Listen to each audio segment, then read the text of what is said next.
following program was provided by an independent producer solely responsible for its content. The opinions expressed do not necessarily represent the views of this station, its staff, board of directors, or underwriters.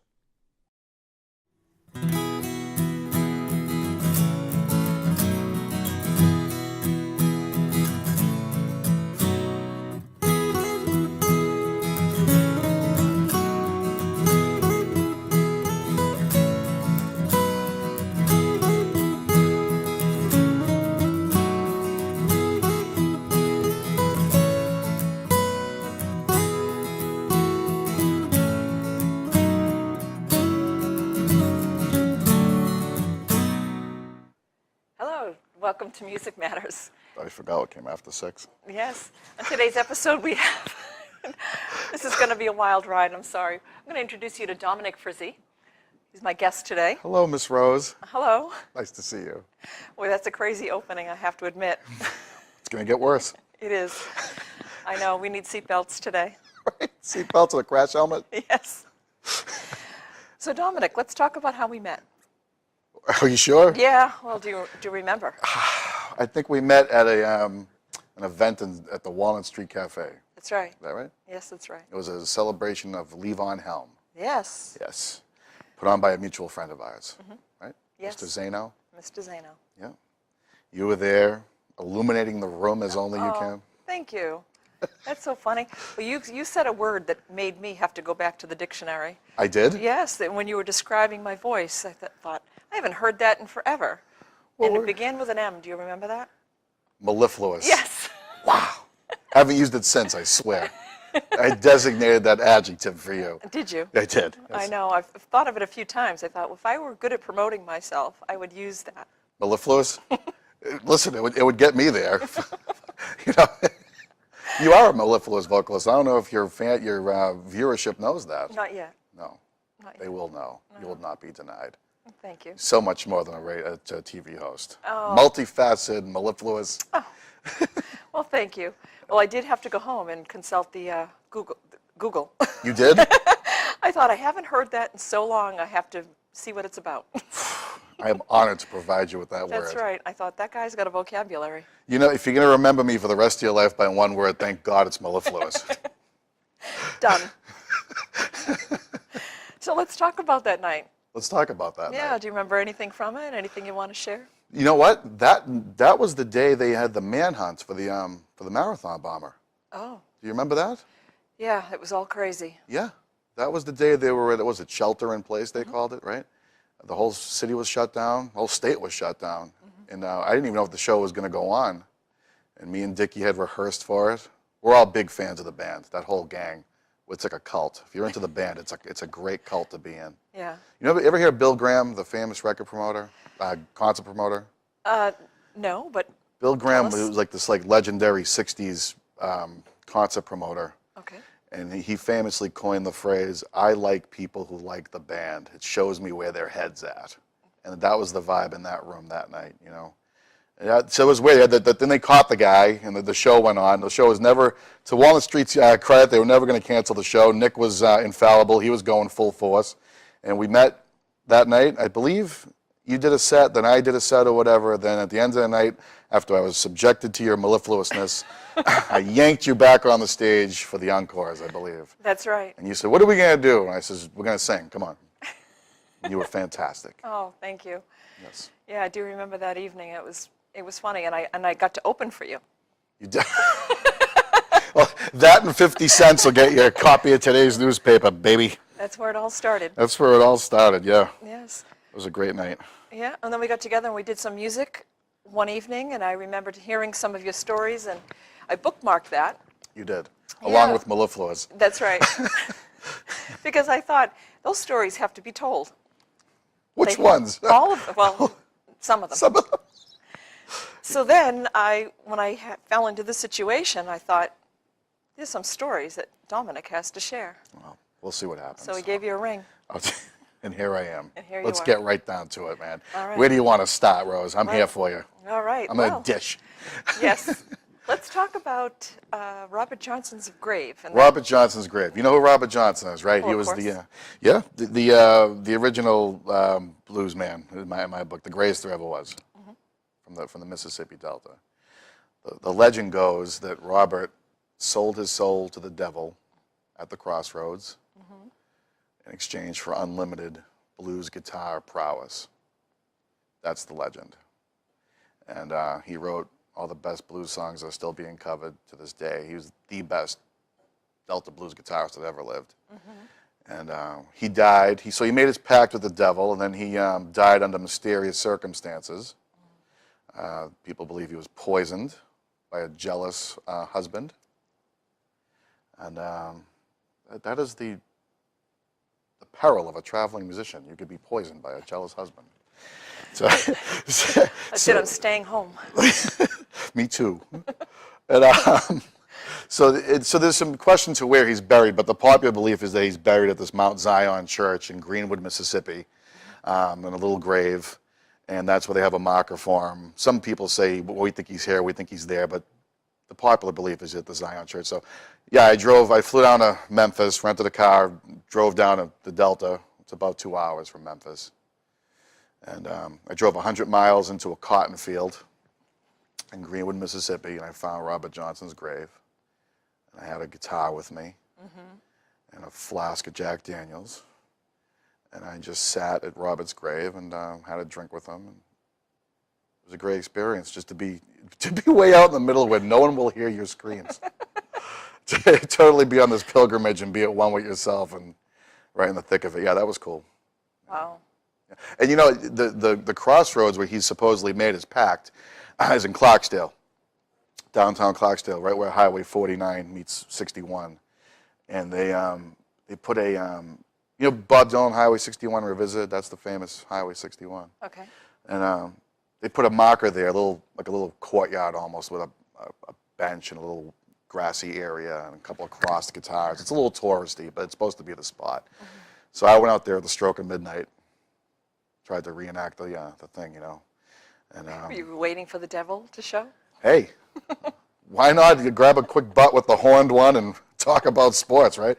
So I didn't see him, but there was an aardvark an armadillo. What's the difference? I have no idea. Maybe it depends on what continent they live on. It's an armadillo. Okay. I feel like I should know what an aardvark is now, and everyone's going to think I'm dumb. But it was an armadillo. Together on that. We'll be dumb together. No, I'll be dumb. You'll be mellifluous. Okay.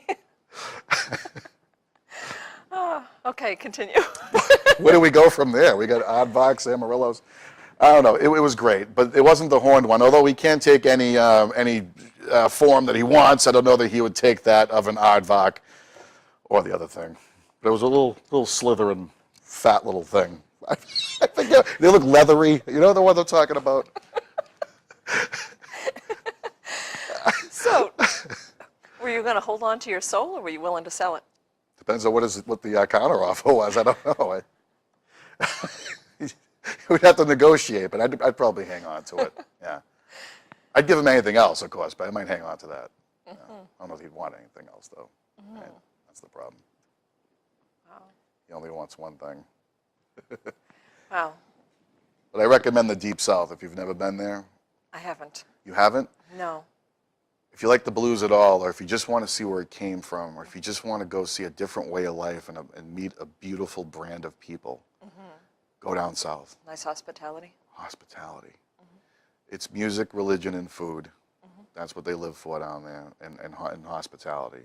Yeah, they're beautiful people, and they just want to feed you and play music for you and make sure you're taken care of. And but to go see the history of the blues, they get this blues trail. There's these markers on the sides of the highways down there. These big blue markers that jut out of the ground, and it'll say like somebody famous was born here or died here, or a famous club once stood here. And I think that trail goes from New Orleans to Maine, actually. It's called the Blues Trail. You can do a lot of that and see a lot of famous things. I went to B.B. King's hometown, saw where he was born. Albert King, Elmore James. I went to visit all the hometowns and just saw the Delta. And I went to West Helena, Arkansas. I've been over there. I was interviewed on the air by Sunshine Sonny Payne. This guy is a famous blues radio DJ in Arkansas. He's been on the air, I think, since the early 50s. Oh, wow. He's this little old man. I just stumbled into a blues museum. I started talking with the girl behind the counter at the gift shop about Sonny Boy Williamson. And this little cantankerous old man was getting all these CDs stacked in the background. This little guy, he's banging stuff, and he's like picking up the phone. And he goes, "Who wants to talk about Sonny Boy Williamson?" And I was like, "That was me." And he goes, "Come over here, son." And we started talking. And what a guy. He's like, while he's talking to me, he's like going, "Aha, aha." And he's like checking levels. I don't know, he's getting ready to put me on the air. I don't even, he's like, "Yeah, aha, yeah, oh, really? Yeah, okay." And he puts the thing on me. And it was great. What a weird thing to happen. Yeah. But he wasn't mellifluous. Only you hold that title. Oh, well, thank you. So I see you could write a very interesting version of the travel guide to the Blues Road. Yeah, I've been fortunate to be some cool places. Yeah, Chicago, home of the electric blues. Okay. Now the Delta was the Delta blues, the acoustic stuff.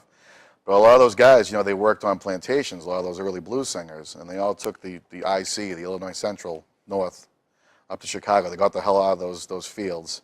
And they took that brand of Delta blues they learned down there, and they just went to Chicago where there was electricity and plugged it in. And then Chicago became the home of the electric blues. So back in the late 90s, me and my brother Jimmy, well, he's not my brother, but he's my brother, we flew to Chicago to see it all. I walked in the Buddy Guys Blues Club. A half hour, I'm in Chicago. I walk in his blues club, and I start buying CDs and stuff. And again, it's another girl at the gift shop. She said, I started wisecracking, and she says, "Are you from New York?" I says, "No, I'm from Boston." She goes, "Oh, same thing." She goes, why don't you bring those CDs down here tonight and have Buddy sign them for you? I go, "Yeah, because he's going to be here, right?" She goes, "Yeah, he's here every night. He's not on the road, and he's not on the road." I go, "I don't believe you." She's like, "Okay, we'll come back tonight if you want. He'll be here." And then this is like a half hour in Chicago, and I'm hearing that Buddy's going to be, and So we went back that night, and we walked in the club, and she was still on her shift, and she saw me right away, locked her down, and she was like, and she pointed, and Buddy was sitting down the end of the bar. I'll never forget, he was drinking Heineken on ice with a shot of Courvoisier, and he had a couple of 2 or 3 different colored Sharpies, because he's used to people like me approaching him and bugging him. And he was just sitting at the end of the bar, chilling out, and I levitated and floated towards him. And I sat down and talked to him. I asked him all these questions, and I'm like, I'm in Chicago hanging out with Buddy at his bar. This isn't happening. No. Yeah. But it did. It did. Yeah, that was great. That was great.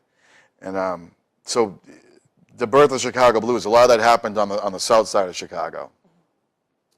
The south side of Chicago is very downtrodden, if you will. The first cabbie I asked to take me there said no. And the second cabbie was like, "Why would you want to go there?" I'm like, "Well, I want to see the birth of the electric blues. I got all these addresses. I want to see where all these clubs were." You remember the Blues Brothers movie when they went and saw Ray Charles at the music store? Yeah. That music store is right in the south side of Chicago, and it still looks the same with the big mural on the side of it. So me and my buddy Jimmy went to the south side of Chicago. We were looking for a place called Teresa's, and we saw like 18-year-old kids driving Bentleys and Rolls Royces around the hood. Oh, wow. Yeah, probably not from a paper route, but it was interesting. We snapped some. We told the cabbie, "We wait right there with the door open, in drive, with your foot in the brake. Click, click, click. Let's go." Yeah, that was the south side of Chicago. So there's some blues pilgrims out there, and you should take them. I'll be your tour guide. We'll go. Okay. All right. We'll take the audience with us. Everybody, you're all invited. We're all going to go. Do I break in the third wall or the fourth wall? Can I look at the camera? Is it okay? I won't. It's okay. I'll just let it look at me. Just kidding. So didn't you have an experience where you got invited to join someone in one of these clubs? Yeah. I played at Morgan Freeman's Blues Club. Okay. Morgan Freeman has a blues club called Ground Zero in Clarksdale. I got up on stage and played there. There's a place in Memphis called Wild Bill's. Oh. Now, all the tourists go to Beale Street, and Beale Street's great. You should go. It's an experience like you'll never have in your life. Okay. Yeah, you got to get to Beale Street. Let's go now. Okay. We'll just pack up the crew. We'll go. Let's just go. You're all invited. We'll bring these cups. I went down to Beale Street, checked it all out, saw the Memphis thing, went to all the museums and all that stuff. But I heard about Wild Bill's, and again with a cab driver who didn't want to take me there. A Memphis cop overheard me asking the cabbie to take me to Wild Bill's, right? And the Memphis cop says to me, "Why would you want to go down there?" And he says, well, I want to go play some blues at a real juke joint. I read all about this place. And he goes, you don't want to go down there, son. It's nothing but bad news. And he says, well, won't Memphis Finest protect me if I go down there? And this guy looks at me and goes, son, we don't protect nothing that don't make us money. No. I says, okay, well, see you later. So this cabbie, right? I said, will you take me to Wild Bill's? And he, what the hell you want to go there for? I said, I want to go play. Come on. So this cabbie took me, right? He did like 100 miles an hour. He made me sit in the front with him. I'll never forget. He's like, sit up front with me. We'll hang out. So he's flying through these red lights. We get into this bad, dark, shady side of Memphis. We pull up to Wild Bill's, and there's a lot of element hanging around out front. You know what I mean? Mm-hmm. A lot of element, Rose. And I says to the cabbie, don't you leave me here. I said, I want to go in, check this place out. Don't you leave me here. And he looks at me and he goes, well, if you buy my cover and buy me some drinks, I'll go in with you. I says, done. Park this thing. So he parks the cab. I pay his cover. We go in. It's this little juke joint, probably the size of this room. And there's a great blues band wailing on stage, playing just this authentic, just great blues. And they had all picnic tables set up in Wild Bill's. You sat at picnic tables. They encouraged everybody to sit together as one. It was really cool. And the only thing they served there for booze was you could buy a 40 ounce of Bud or a 40 ounce of Bud Light. And that was it. There was no hard stuff. Wild Bill's, nothing like. Yeah. Wow. So I said to the waitress, do you think the band would let me sit in? I'm a guitarist. I come down from Boston. You think they'd let me play? She goes, oh, they do that all the time, honey. No problem. So I'm thinking to myself, I'll talk to these guys on break. She goes right up to them and whispers like on the guitar player's ear, and she's pointing over. I'm going, oh, no. And I'm like, at this time, I'm feeling very little pain. So they like literally like finished their song, and they called me right up to the stage. I didn't see it coming. And so they're like, do you got a Magic Sam groove in C minor? I'm like, oh, yeah, I can do that. And we fell into it, and the singer started singing. It was just magical. Like, everybody got up and started dancing. And like halfway through the song, I look out at the cab driver. He's got his arm around some girl, and he's got his thing. He's taking pictures, and he's got my friend up there's my boy. He's swaying. So Domenic, how did you get started in music? I ask myself that every day. No, I don't know how to answer that. No, I was honestly, I was born to to teenage parents. Okay. And teenage hippie parents. Might be a free love baby. I'm not sure. I think I was conceived in a Pontiac. So they were 16 and 17 when I was born. Okay. And as a result of this, they were just kids having kids, right? Mm-hmm. And so they had a lot of house parties when I was little, and diapers and stuff. Oh, okay. And there was a house party every night of the week, and a lot of bikers. My dad was a biker. It was a nonstop party. Not like a irresponsible, some white trash reality TV show. I mean, it was the mid '70s, and they were partying, And what I loved more than anything else was like getting somebody a beer or emptying the ashtray. But the gig I loved the most at these parties was changing the 8-track. That was my thing. And there was a lot of music in the house. There was always music cranking. There was always people moving and grooving and dancing. And my introduction to music, as I remember it, was the Bob Seger's Live Bullet album. Okay. That was Bob Seger's big live album in the 70s. And that was always on. It was on 24/7, and I was always putting it on. And on that record, Bob does rock and roll, he does funk, he does blues, he does some soul music, some good Detroit rock and roll, some Chuck Berry, and it was just a great mix of every kind of American music in one sitting on that record. And that was the definitive record that got me going, and just, that was it. Drew Abbott on lead guitar and the wailing saxophone, that was it. I was hooked. And I think I got my first guitar. I remember I got a toy guitar when I was about 6 or 7, and me and my buddy Johnny used to wait for the Dukes of Hazzard to come on. Remember the Dukes of Hazzard at the beginning? Waylon Jennings would be playing that leather Telecaster, singing Just the Good Old Boys, and we'd play air guitar along to it, and man, we wanted to be Waylon Jennings just to play that song. And then after that, it was like, start learning Creedence and Bob Dylan songs and strumming 3 chords, and it went from there. And but for a long time, I was just happy to just be a guy that strummed a couple of chords. I didn't really get going with blues until I saw a video of Buddy Guy playing. Mm-hmm. That was the moment my life changed. It was a VHS tape of Buddy Guy playing somewhere, and I never knew the blues could be like that. I never knew that. I didn't know much about blues at the time at all. And when I saw that, it's so cliche, but yeah, every hair on my body stood. And that's a lot of hair.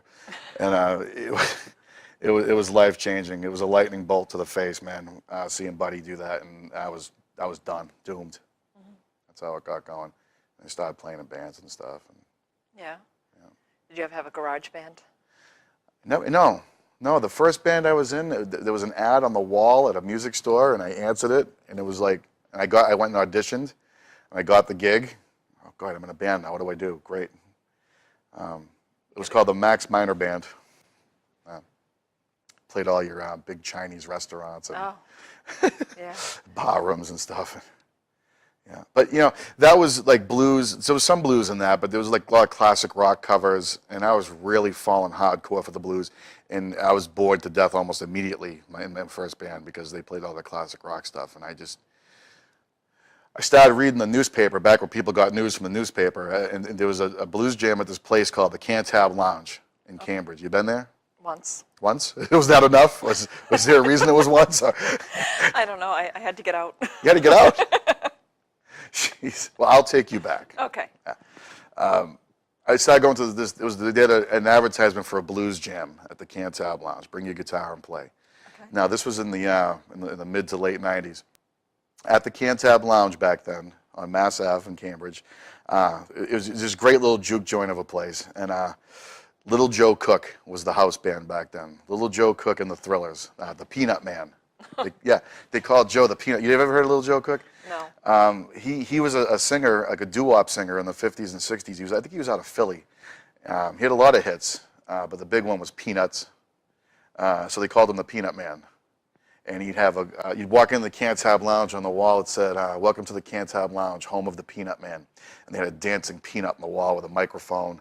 And Little Joe was right out of a movie, man. He had the suit on, he had a big gold peanut ring, and he sang at the Cantab Wednesday night through Sunday night, but Wednesday and Sunday was the jam. And Joe just, with his band, the Thrillers, played in the other nights. So I started going every Wednesday, and I started meeting all these characters and just falling in love with the whole blues thing, the whole blues scene. I really just found something to sink my teeth into and to genuinely love. And the characters back then, oh man, you should have seen these guys. There was guys like Weepin' Willie and Blues Boy Henry and Shirley Lewis, Earring George, Delaware Floyd. There's all these immense characters, and it was when you walked off of Mass Ave into the Cantab, it really was another reality.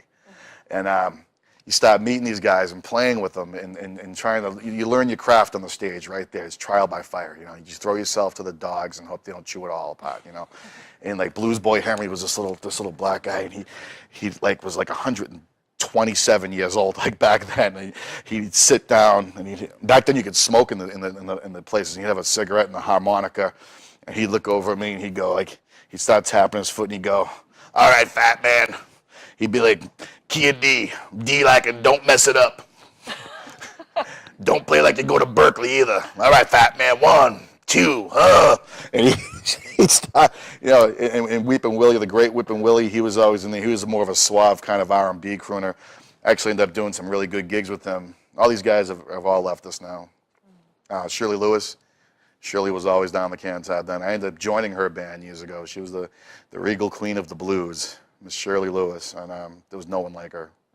Yeah, I don't know if you ever caught one of her shows back in the day. I did not. She was a total showgirl, entertainer, blues belter. I ended up doing like 2 years in her band, driving her around, picking her up, and that was a great time too. But so hanging around at the Cantab Lounge, and there was a place in Lynn on Sunday night. So the Cantab Wednesday, and then on Sundays in Lynn, over by the college there was the Blue Note. That's gone now. The Blue Note had a Sunday jam. And that's where I started going. I met some people I'm still friends with now and I had great relationships with. To this day, I see them all the time. So it was get your butt up on stage and figure it out, kid, on Wednesday, and then Sunday at the Note.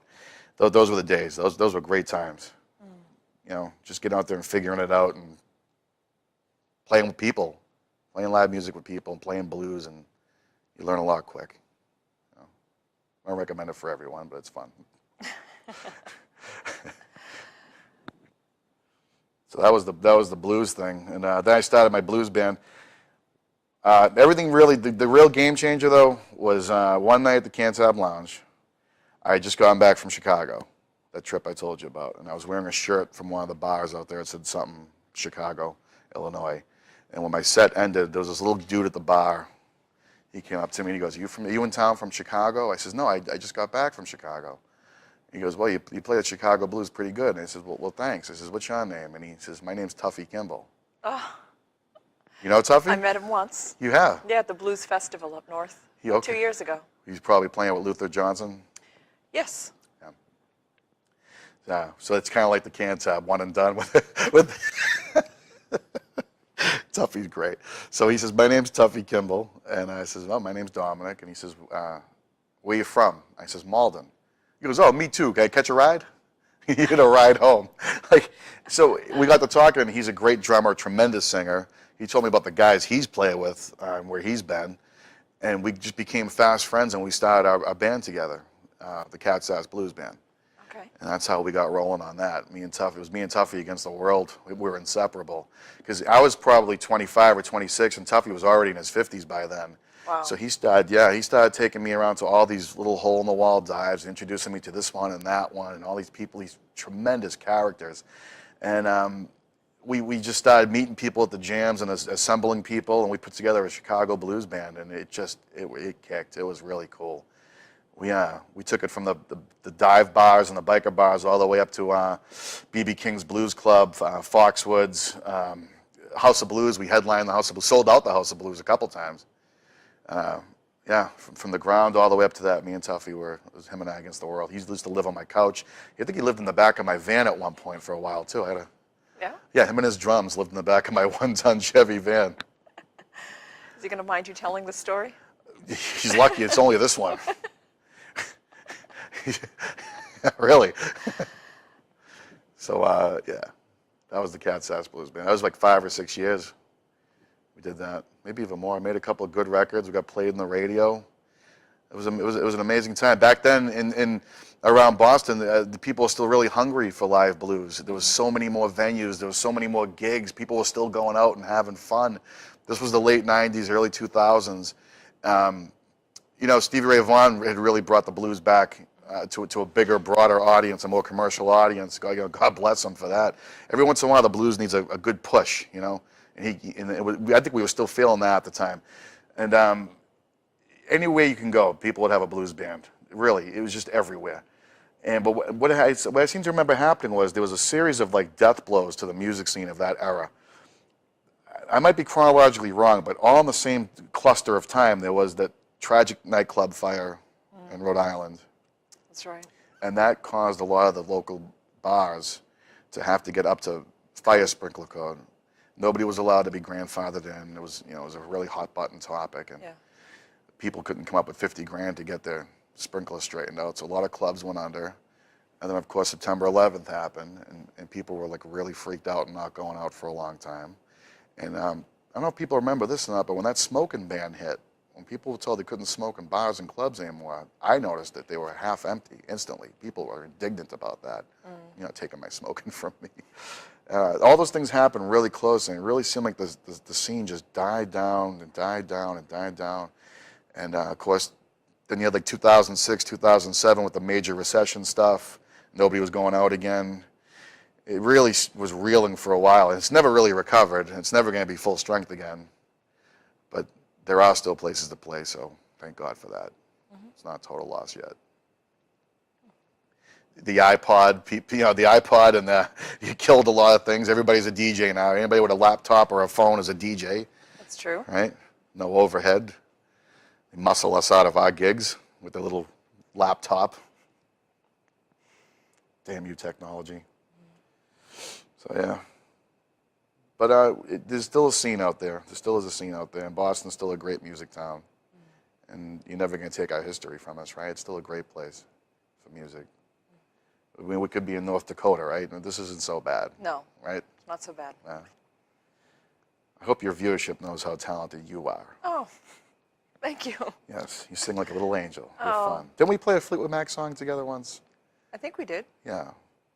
I think so. Yes, you remember you sounded magical. Magical and mellifluous. Oh, thank you. Thank you. Well, let's talk about Nick Zano. You have a very good friend.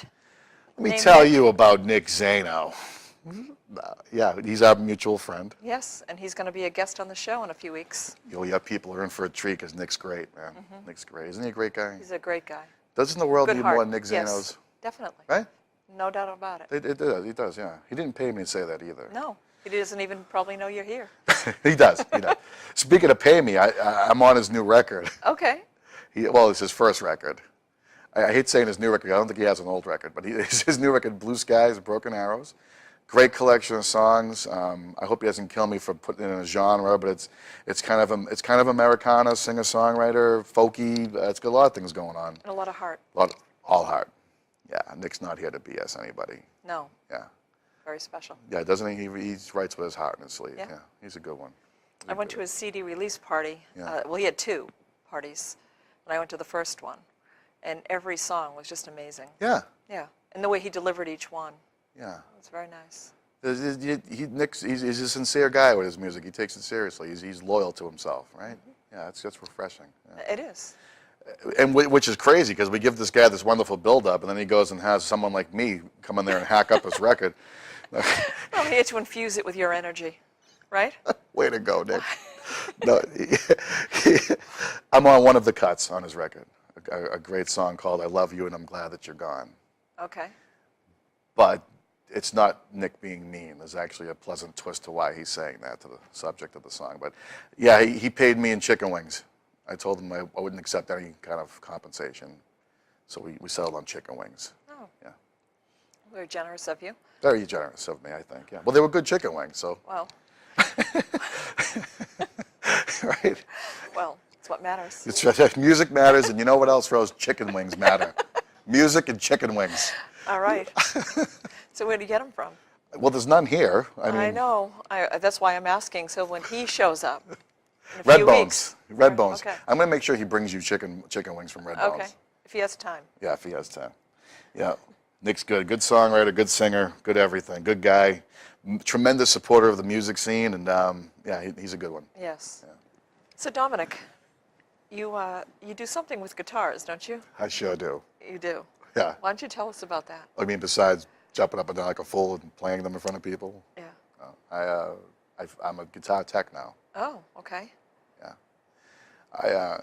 I fell into the spell of first I started just learning how to tweak my own guitars, then customize them a little bit. And that led into full-blown psychotic addiction to just want to rip guitars apart and make them play better and, hot rod them and stuff. And so I started getting good at that. This was like 10 years ago. I started getting really good at that and I started doing some work for my friends, and that led to like taking my attic and turning it into kind of a full-service guitar repair facility for myself. Yes. Yeah. And I just started loving it and loving it and loving it. I realized I've been playing them things for so damn long, I never really did a lot of work to them. I just kind of abused the hell out of them and wiped them off and put them away. And I'd really gone to what made them tick. And an opening opened up.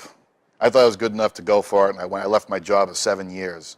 I had a great gig for 7 years, staying out of trouble, not working weekends. But I wanted to go do what I loved, and I wasn't loving what I was doing at all. So I rolled the dice and went to work, and I run the repair shop at GC over on Mass Ave by Berkeley. I've been there a year and a half.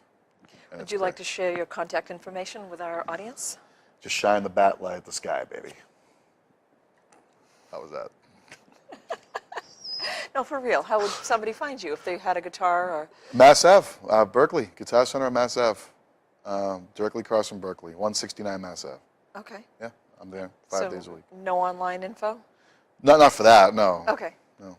Oh. Not for that so much, no. I'm at Third Floor Guitars, though. My home business is called Third Floor Guitars. That's online, too. Okay. Well, I guess that's what I was trying to ask, so that you could share that. Yeah.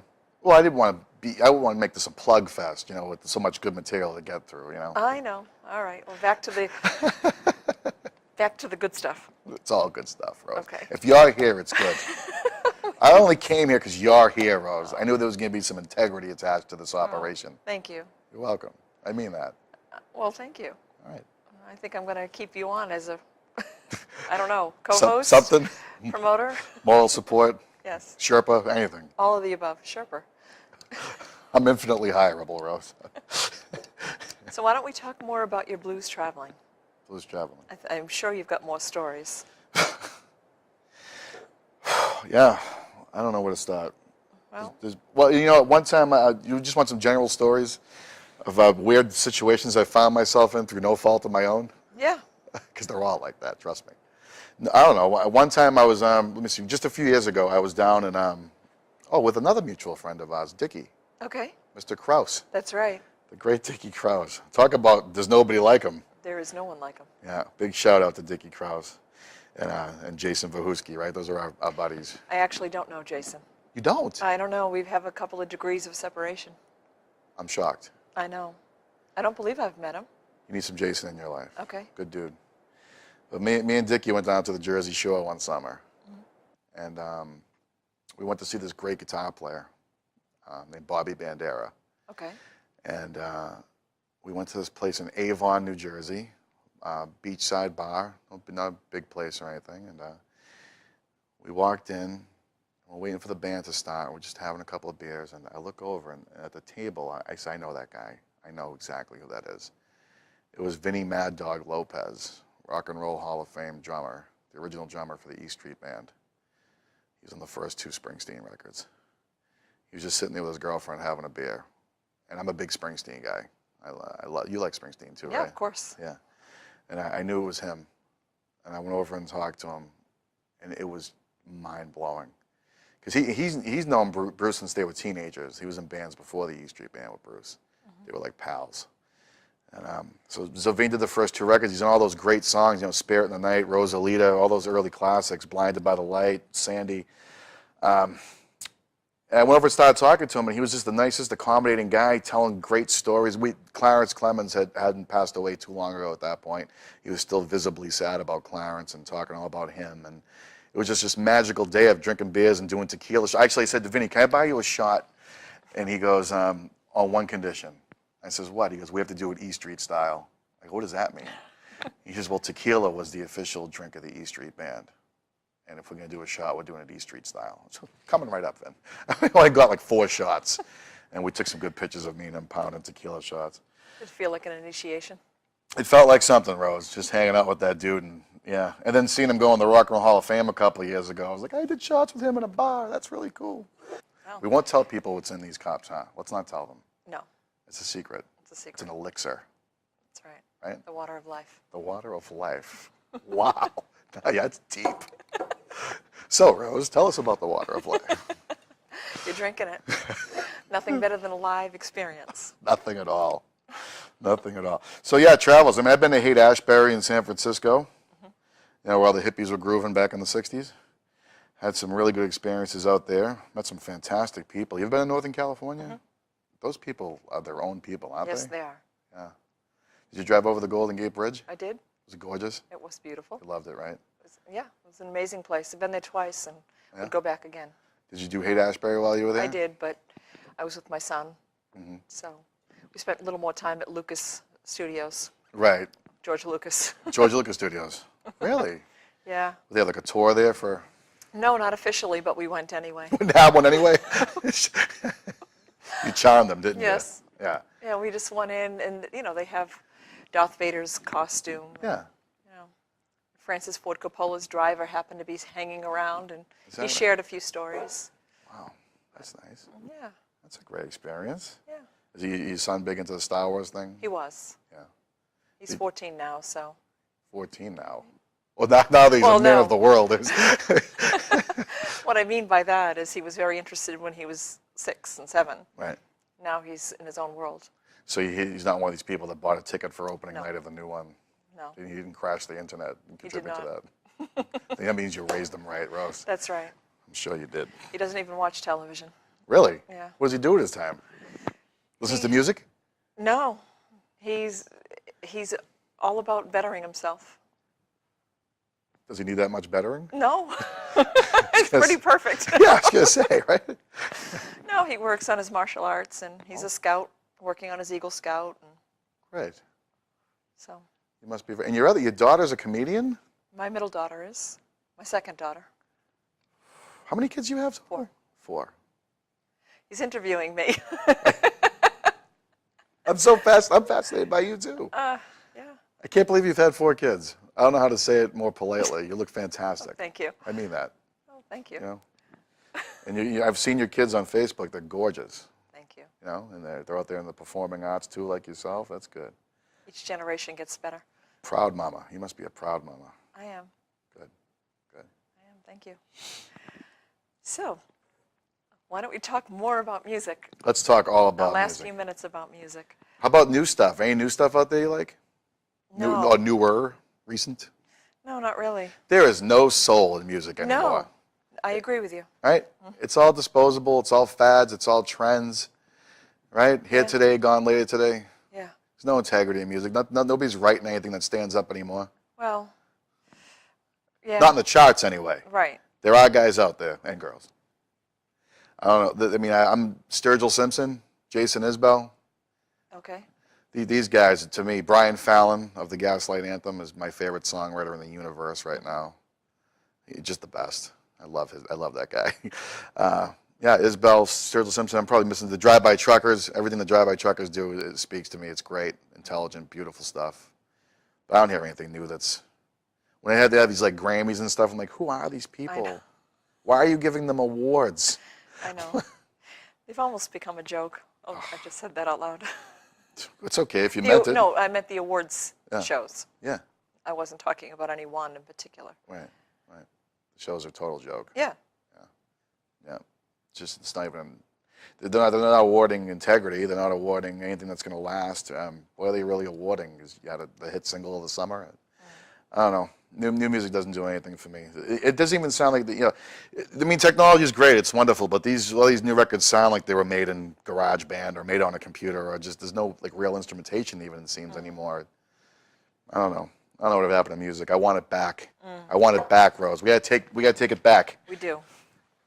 You know, it's interesting because a lot of the older music just stands the test of time. Yeah. It's classic. Right. The timelessness of that, right? Right, and it still sounds as good today as it did when it was first recorded. Isn't that amazing? Yeah. You think John Fogerty knew, like when he wrote "Proud Mary," that song would end up in the Smithsonian Institute as like a standard? No. You know, is anybody really going to want to hear "I Did It All for the Nookie" 10 years from now, or whatever these hideous songs out? Like, there's nothing that matters anymore. Nothing. Yeah, it's a shame. We got to bring back Joe Strummer, Rick Danko, and Sam Cooke, and make the world a better place. That's right. You know, something needs to happen, Rose. Well, you're going to meet the devil at the crossroads then. Yeah, oh, the aardvark. I got to meet the devil, and him and I have to have a long talk. We've had some short talks, certainly. Yeah. Yeah, we've had a couple of debriefings. we have to have a heart-to-heart, I think. So, have you any new music you're listening to? Anything you like? I have to be honest, no. 0. Nothing that's new. What's the last thing you downloaded? Like, what's the last thing? To be honest, it's been so long, I don't even remember. Yeah. It might have been some cello drones, so I could just create some melodies over it. You know, I knew you were fantastic, but cello drones. I've never even heard that term. Yeah, This is why I'm proud to count you as a friend, because you know what cello drones are and where to get them that's right. and what to do with them. That's right. I love it. You just let it play, and then you can create melodies on top of it. That's cool. Yeah. So they're like bed tracks. It's like a canvas that you paint, right? Yeah. Yeah. Yeah. That's great. You are so deep. That's cool, man. You know what I spent all summer listening to The Clash. Oh, yeah. Love The Clash. Oh, God. That was my big musical thing this year. I was just a Clash freak for like 6 months. Mm-hmm. And learning about Joe Strummer and what he brought to the table. And that's what I've been doing lately. The Clash I've been listening to a lot of lately. And like I said, Jason Isbell. And try to keep it real. I just downloaded, the other day what I downloaded, the Pretenders. I realized I never owned any recordings by the Pretenders. I got some Talking Heads the other day. Oh, all my favorites. Yeah, just trying to listen to different stuff, keep it fresh. Luther Allison, I've been listening to him a lot. And You gotta keep moving. You gotta keep sticking and moving like a boxer, because you get stagnated. You look to music to keep you alive, to keep you motivated, to keep you moving and grooving. So every once in a while, you gotta kind of rummage around and find something new. It's anything. It could be something new that's old, new old stock, right? Correct. Yeah. I personally recommend that when you leave me today, you go and just get a bunch of Sam Cooke and Otis Redding and forget about life for a while. Some Sam and Dave. Okay. Some soul music. It's good for the soul. All right. Well, we should have you back again. Would you come back again? I don't want to leave now. Well, we're going to have you back, and you're going to bring your guitar, All right. and we're going to play. How can I tell you now? And I'll tell you what. Let's do a song together on that show. A song together? Yeah, let's play one together I would love that. on the next show. But not like I Got You, Babe, or something No, like no. that. No. You kind of look like Cher a little bit. Do I? Well, tall, brunette, long hair. But she's beautiful, though. Yes. So that's good. Yes, it is. Say you look like a famous, beautiful woman. Oh, And you're your own famous, beautiful woman. not yet. You're famous to me. Okay. And I'd love to come back to your show, and I can't wait to come back to your show. I'll come back whenever you want. Let's do it. All right. All We'll right? do it. Pound it. Definitely. We'll get a song together. We'll figure it out. Sure. Okay. We'll write a song just for the show. Yes. That's even better. All right. And then there will be some music we want to download. Okay. Right. There will be. We'll make it something worthwhile for the people. That's right. You heard it here first. Well, thanks for having me. Yeah, thank you very much. Great experience. Thank you. Yes, it was a lot of fun. Thank you for sharing your stories. Sure. So, would you like to tell everyone one last time how they could find you? I don't know. I'm on social media, right? I'm on Facebook. Yes. Thank you for coming on the show today. It was a lot of fun. Yes. I look forward to the next one. Great.